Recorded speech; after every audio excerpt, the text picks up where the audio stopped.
So successful people have a bias for action. Most successful people I know have a low tolerance for excessive planning. That's me. And talking about it. They're antsy to get going. They want to get started. I remember when I first started with my franchise system, Century 21, way back in the year 2000. We had actually all planned to do some canvassing around the area. Around Leven, for example, there was 15,000 cards to go out through letterboxes and through post boxes. And it meant actually going through every single street from Methil Hill to Buckhaven to Kennaway to Leven to different areas. Now, what I really got frustrated about was some people actually sat there and they sat and planned it all out. What street am I going to go to? What place am I going to do? What demographic am I looking for? Where I just said, look, for God's sake, let's just get out and do it. We need to do something. Sitting here planning is not getting us anything. And I got so frustrated. And I decided that time, I just thought, to hell with it. I'm going out, I'll just do it myself. So I went out and canvassed straight away. I just got canvas cards through letterboxes saying, thinking of selling, thinking of selling, thinking of letting, thinking of selling. Now's a good time to sell. All these things, and with my contact details on the back. So I just went out and did it while others sat and planned it first. I mean, planning has its place. Morning, Karen. But it must be kept in perspective, remember. Some people spend their whole lives waiting for the perfect time to do something. There's rarely a perfect time to do anything. What's important is you just get started and get into the game. Get on the playing field. Once you do, you will start to get feedback that will help you make corrections you need to be successful. So remember that. Just get out and do it. At that point, you'll get the feedback to make the corrections to be successful. Every single person that's got anywhere and done anything. Elon Musk is obviously a classic example just now.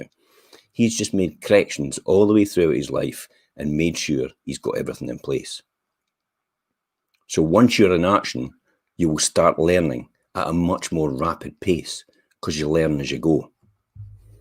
So the key here is not ready, aim, fire. It's ready, fire, aim. I'll say that again. It's not ready, aim, fire. It's ready, fire, aim. Most people are actually familiar with the phrase ready, aim, fire. The problem is that too many people spend their whole life aiming and never firing. They're always getting ready, getting it perfect. The quickest way to hit the target is to fire. See where the bullet landed and then adjust your aim accordingly. If your hit was 2 inches above the target, lower your aim a little. Fire again. See where it is now. Keep firing and readjusting. Soon you're hitting the bullseye.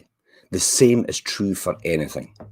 And again, I'll come back to canvassing. So when I went out and did it, I was putting canvas cards through every single door. On one-off occasions, I would get a phone call in the office saying, how dare you put a card through my door? I'm not selling at all. And I was astounded and I was taken aback by that. But the reality was, it was 15,000 households I was putting these cards through, and literally one person phoned up. Could I have let that put me off? No. But it did put other people off. They were reluctant to canvass as a result. We better leave that out. We better not do this and we better do that. So then what I did then is I then readjusted this. I then put emergency numbers on the canvas card as well. Morning, Dougie. So I put emergency numbers on the card. So I put the emergency number for the NHS, I put the emergency number for the police, I put the emergency number for Scottish Power, I put the emergency number for British Gas. You name it, I put an emergency number on it. So when somebody would phone me up on an odd occasion and say, I don't need a canvas card, I'm not ever selling my property, I just go, but that's fine. But look on the back of it, you've got the emergency numbers, just keep a hold of it and it'll give you a good insight into if you need any emergency contact numbers at the time. And often people would turn around and actually thank me for it. It's the same when I was walking around the street and I was just about to go up somebody's path. I'd go up the path, I'd walk to the front door and they'd go, What you want, Sonny? Because they were in the garden. It's like, oh, I'm just doing this. I'm thinking of selling. Oh, I'm no selling. Or my house is a council house, or I rent my house. It's like, oh, I'm not really interested in that, and selling at all. I said, that's fine. That's okay. But if you notice on the back of the card, you've got emergency numbers. So if you want to just keep the card as a result of that, and you'll get more details later on. If you ever need these numbers, oh, thanks very much. That's absolutely fantastic. Or other ones would be, what I would say was, you've got, I know you're not selling, that's fine, that's okay. But if you know somebody else that's selling, it's fantastic, just pass it on to them. I'd really appreciate it. And a lot of people are actually really, really positive about that. But if I had let that hold me back, I would never be here today as an estate agent.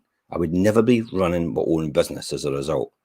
And the people that sat there and planned that day all these years ago are no longer in business.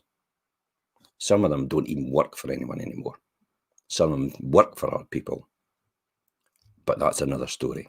And I'll see you tomorrow.